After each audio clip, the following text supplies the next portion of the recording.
बिस्मिल्लाहिर्रहमानिर्रहीम। अस्सलाम वालेकुम। अल्लाह पाक सबको अपने घरों में शादोबाद रखे। आज हम बनाने जा रहे हैं कंडेंस मिल्क। उसके लिए 1 गिलास दूध ले लिया है, मक्खन 1 चम्मच है, आधी चमची मैंने खाने वाला सोडा मीठा सोडा लिया, और सूखा दूध 1 प्याली और 1 प्याली ही चीनी ले ली है।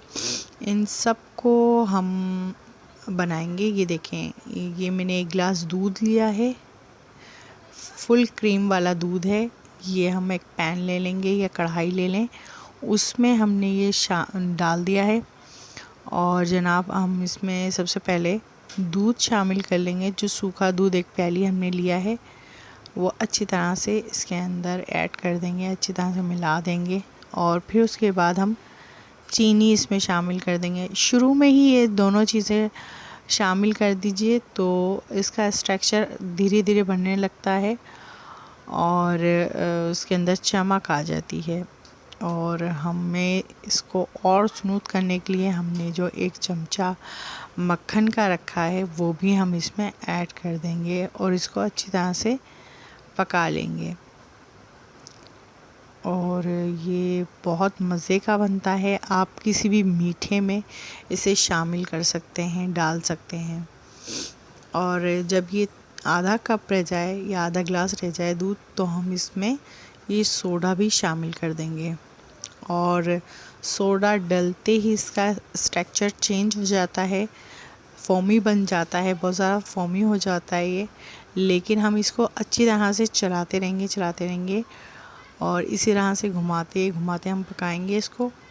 तो ये इसके झाग नीचे बैठ जाते हैं और फिर इसका कलर भी चेंज हो जाता है। साइडों से साफ़ करते रहें। और इस तरह से ये देखें, 1 गिलास का आधा गिलास हो गया, ये और कम हो गया है। आप इसका कलर देखें, बहुत प्यारा माशाल्लाह से कलर आया है इसका। और आप इसको खीर में और मीठे में, किसी भी मीठे में आप इसको ऐड कर सकते हैं। जूसेस में डाल सकते हैं, खरबूजे का जूस बनाएं उसमें डाल सकते हैं।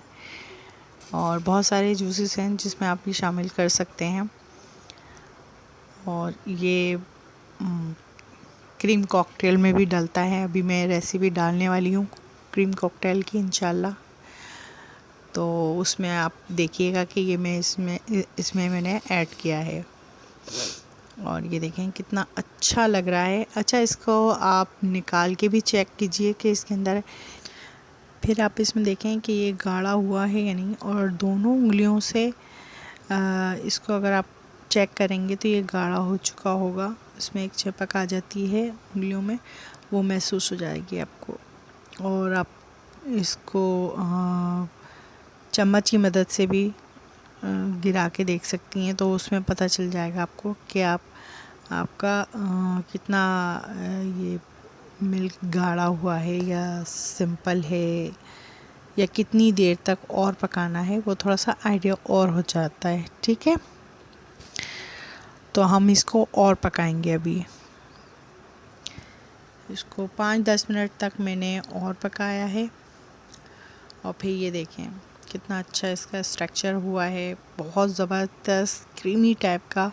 और इसमें शाइनिंग भी बहुत अच्छी थी, कलर बिल्कुल वैसे ही हुआ था जैसे मार्केट का मिलता है, बिल्कुल मार्केट का तैयार हुआ था। बहुत अच्छा, इसका अंदर मीठा भी था। और जनाब ये हमारा तैयार हो चुका है। हम इसको प्याली में निकाल लेंगे, किसी बॉल में, प्याली में उसको निकाल लीजिए या जार में भर के रख लीजिए। जब जब आपको ज़रूरत हो तो आप इसको उसमें डाल दीजिए।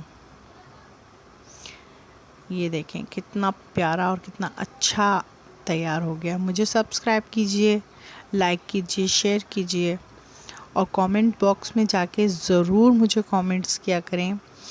और मैं इंतज़ार करती हूँ। और रेसिपी अगर आपको कोई सी भी अच्छी लगती है, उसकी आपको रेसिपी चाहिए किसी भी चीज़ की, तो आप मुझसे कमेंट बॉक्स में बता सकती हैं। दुआओं में याद रखिएगा। अल्लाह हाफिज़।